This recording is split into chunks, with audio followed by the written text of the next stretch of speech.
going on, everybody? Welcome back to another page from the playbook. This is Nate coming at you guys in a sequel to the video that you all have been watching from yesterday of my favorite picks in the 2024 NFL Draft. Today's more of a negative one. Today is the picks that were my least favorite. These were picks that, while the players may be fantastic, again, I want to really just drive that home that these guys can still be studs and they can still be great. I just don't love the fit, and I didn't really understand the pick. Maybe you guys can enlighten me in the comments down below.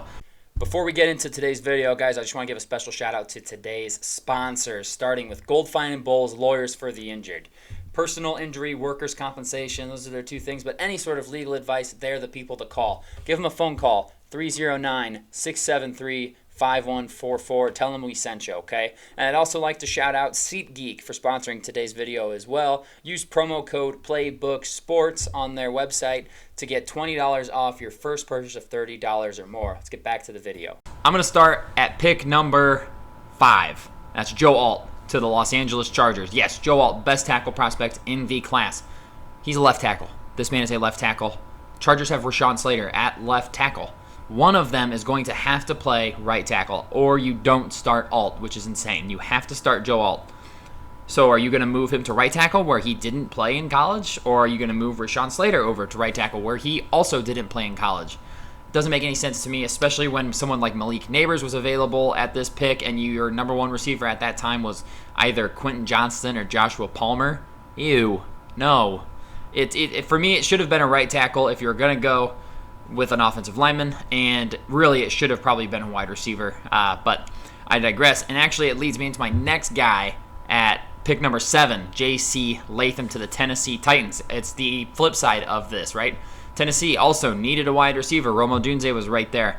Tennessee needed a left tackle, and they took my second favorite tackle in the class, J.C. Latham. His tape was awesome. Absolute stud right tackle. They're just neglecting the left tackle spot unless you plan to move him over to play left tackle. Again, I don't love that. Moving guys after they have to learn. All the footwork is all different. It's all reversed. And maybe they won't be as good at that as they are at their current position, right? So I just don't love drafting the opposite side. I don't know. I would not want to draft a right tackle to play left tackle and vice versa. I would rather just get a guy that proved in college they are great at this position. J.C. Latham proved in college he's a great right tackle. Joe Alt is a great left tackle. You are gambling on them being good at the other side. I don't like that in the top 10. Absolutely not. Next up, let's talk about the big one. Let's get the very next pick out of the way. This is one that's been the talk of the town.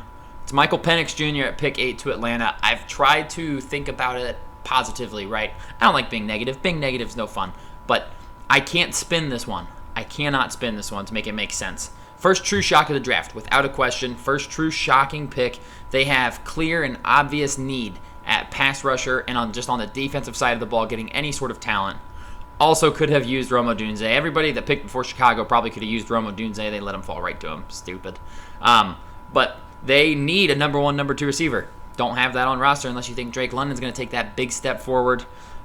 They needed defensive player, and they had their pick of the litter on the defensive side of the ball. Not a single defensive player had been drafted yet, and instead they take the 4th or 5th best quarterback in the class, depending on how you evaluate him. I think Penix is definitely better than Nix, and then him versus McCarthy, I'm willing to entertain that argument, but he's not one of the top 3 quarterbacks for sure. He's the 4th or 5th best quarterback, and you took him at pick 8 right after you just gave Kirk Cousins $100 million guaranteed dollars over a 4-year period of time. It's like a 4-year, $180 million contract, 100 of it guaranteed. That is a ton of money to give Kirk Cousins. I don't get it. The GM came out and said, well, we have conviction in Michael Penix being a great quarterback. It's like, okay, but didn't you just have a ton of conviction in Kirk Cousins also leading you to the promised land, so much so that you gave him an absolute bag of money coming off of a popped Achilles? I don't understand the move. I do not understand the move. I mean, they could have traded down and done this. They could have done so many things. Instead, they drafted the 24-year-old prospect quarterback who has had 4 season-ending injuries. He's torn his ACL twice. He's had multiple things done on his throwing shoulder and on his other shoulder as well. He has had so many injuries. He is 24 years old already. For comparison, Jordan Love going into his 5th season is 26. 2 years of difference. And Jordan Love just proved he's a great starter. That's what the comparison is here. Let's draft this kid to sit behind him, just like Jordan Love did with Aaron Rodgers. Kirk Cousins is not Aaron Rodgers. Michael Penix Jr. is not Jordan Love because he's already, I mean, they're 2 years apart and he has zero experience compared to 4 years of learning behind Aaron Rodgers. It just doesn't make any sense to me at all. I didn't get this pick the night of the draft. I was willing to give him the benefit of the doubt and try and figure it out, and I just don't get it. I do not get it. So many other things would have been better here. Next up, pick 12, Bo Nix. That's a reach. I'm sorry. This is more of me not being a fan of Bo Nix. Not very athletic, does not have great size for the quarterback position. And yeah, he had really good production in college at Oregon, not at Auburn. Not a good quarterback at Auburn. Everyone says he's a different guy. I'll believe it when I see it. I don't believe it, truthfully. You go to Oregon, you put up great numbers. That's fantastic. Pac-12 has never known how to play defense. Look at those games. Look at the Pac-12 matchups, and how many games do you see both teams scoring in the 40s? There's no defense played over there at all. And Bo Nix went over there, did great. Fantastic numbers this year. 40-something touchdowns and only 3 interceptions. Broke the record for completion percentages. Fantastic. Do it against real defenses. In the SEC, he struggled mightily. So I will, maybe I'll be wrong about him, and maybe he'll actually be a very solid quarterback in the NFL, especially with Sean Payton. He could attack the middle of the field, and that's what Sean Payton likes to do. And they did get him his boy in Troy Franklin. I just think that as of today, that is a massive reach by Denver. Next up, this one pains me to put on here because I love the player. It's Brian Thomas Jr. at pick 23 to Jacksonville. Again, this says nothing about what I think of Brian Thomas Jr. as a wide receiver. What a stud. A freaky athlete. 6'3", ran a 4.33 40. Unheard of athleticism. But the Jaguars just paid Gabe Davis, which is one of my least favorite free agent signings of this offseason. They have Christian Kirk, who they're paying top dollar to. Evan Ingram is one of the better pass-catching tight ends in the last few years with Trevor Lawrence. And so they've got Travis Etienne. They've got all these weapons already to distribute the ball to. And their starting cornerbacks going into this year are Ronald Darby and Tyson Campbell. That's what you want to trot out there? When, the AFC South now has C.J. Stroud slinging the ball to 3 good receivers in Nico Collins, Stephon Diggs, and Tank Dell.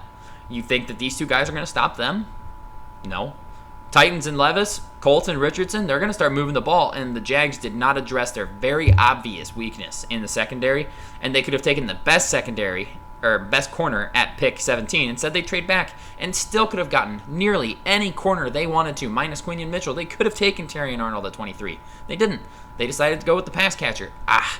That's one where it's the opposite of the Broncos one, right? Broncos drafted strictly on need. Need a quarterback, we're taking one, doesn't matter. And the Jags went the exact opposite. Yeah, we have this glaring need at corner, and there's some very good corners, but Bryce Thomas Jr. is the best player on our board, and we're going to get him. Sometimes you have to weigh that out, and I know it's not an exact science, but you got to have good corners in the AFC where every team can throw the ball. Didn't love Thomas Jr. to the Jags. Next up, pick 25, Jordan Morgan to Green Bay. Part of me honestly thinks that the Packers panicked a little bit when the Lions jumped ahead of them and took Terrion Arnold. I do think that the Packers were going to take Terrion Arnold, and then Jordan Morgan was just their plan B. He's solid. I have him as a fringe round 1 guy after watching all of his tape at Arizona. Likely will have to play guard. Better as a guard. Projects better as a guard than a tackle. But if you're going to do that, they should have taken Graham Barton, who is just overall better. Graham Barton, similar measurables. But the issue was Graham Barton really can't play tackle, so he's going to have to be an interior guy. I think the same thing about Jordan Morgan. I don't think he can stick at tackle in the NFL. He's going to have to be on the interior. So they should have just taken Barton, better athlete, and he's played all 5 positions on the offensive line. This felt like a reach for Jordan Morgan, and I just feel like they messed up by taking him over Graham Barton personally. Next up, 2 more first-round guys to talk about here. Starting at number 30 with Nate Wiggins. Sorry, Sage. I like Wiggins as a player first and foremost, but that's not a Baltimore Raven pick at all.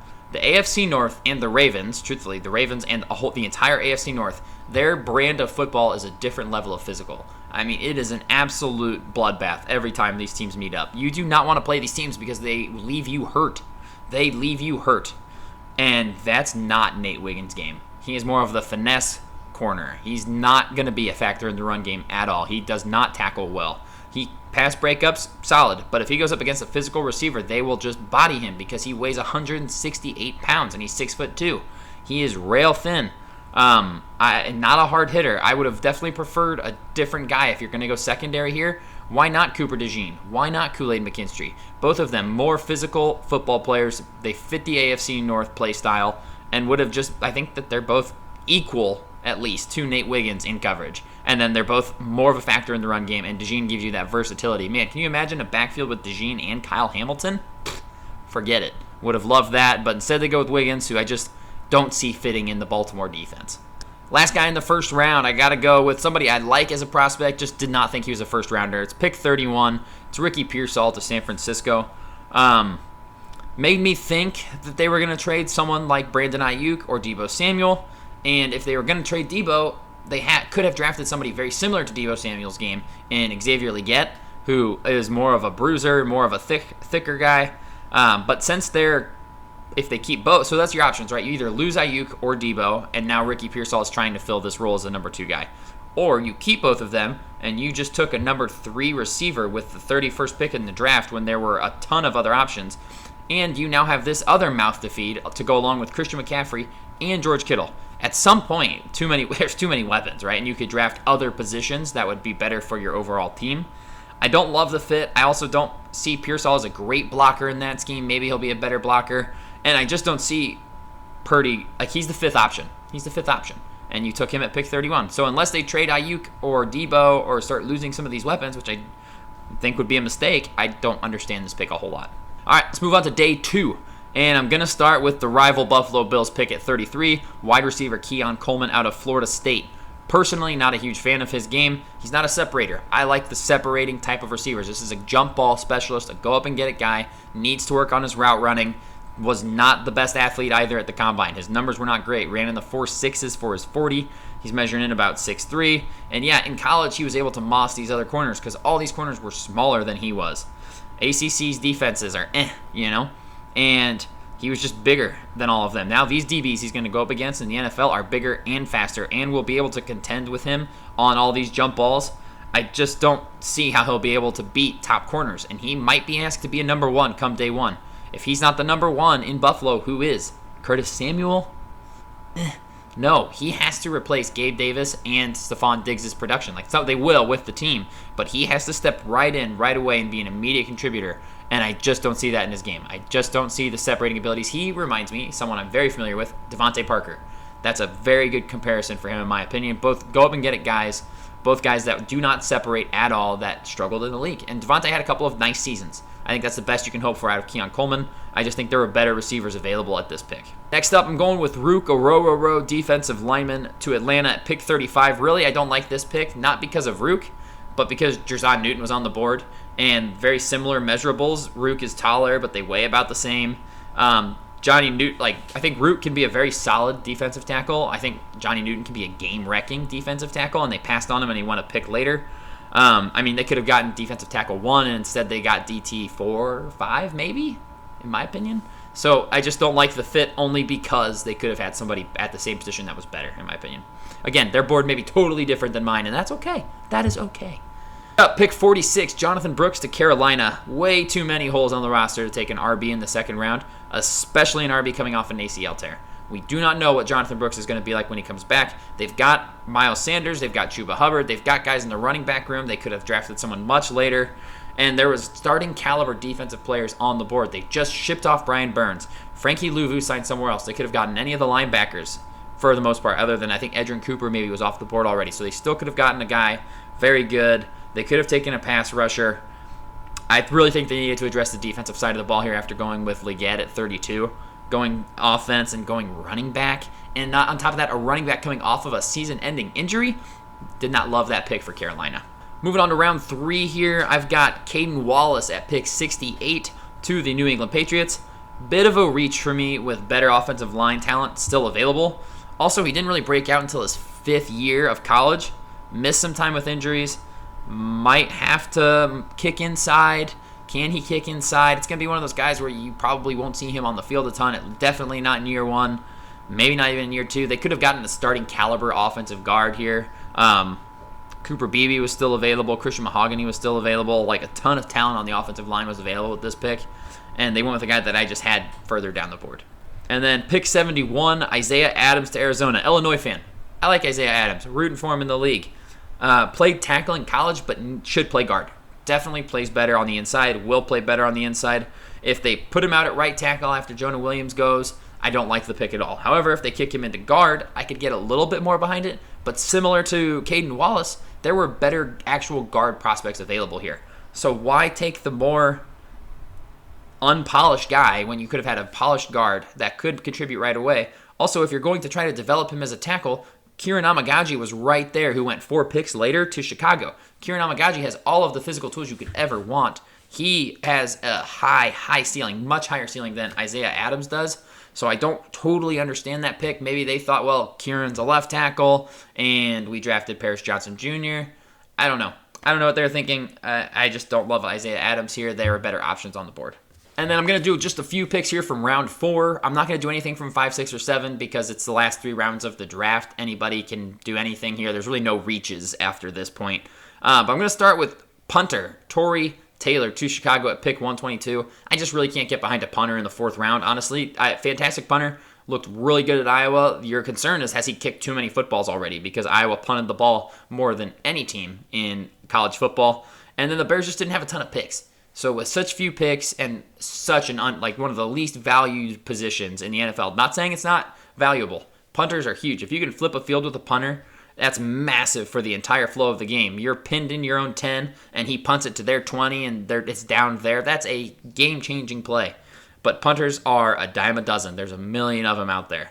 I really do. I think Chicago absolutely aced their draft. Love their draft. This one had me scratching my head just a little bit. Next up, I've got Braylon Allen to the New York Jets at pick 134. I don't like this pick for the Jets because it's similar to where they took Israel Abanikanda last year, and they have Breece Hall. So they've got two young running backs in the room already, and I want to see Braylon Allen get a shot.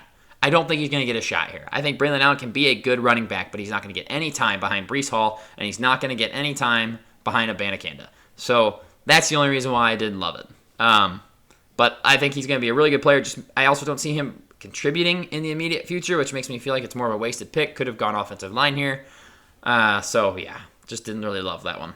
And then last but not least, pick 135. I've got Jacob Cowing, wide receiver, going to San Francisco. Not similar to Pearsall because he's a lot smaller than Pearsall, but he's definitely not going to factor in the run game. He's only, 5'8", $160. Cannot block.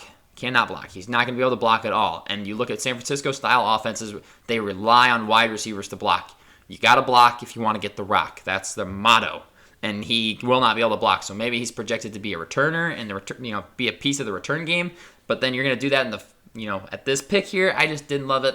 I feel like there were better options available. If it's a returner here, it feels like a bit of a reach to me. So that's what I've got for you guys on my least favorite picks of the NFL draft. Again, some will agree, some will disagree. That's okay. That's what's fun about this. And none of us know, right?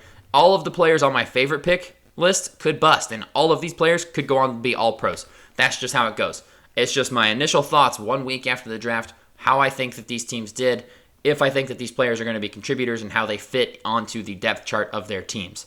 So that's all I've got for you guys today. Stay tuned for more draft-related content coming out a little bit later, a little bit down the road here within the next week or so from all of us in the new studio. And we'll see you guys in the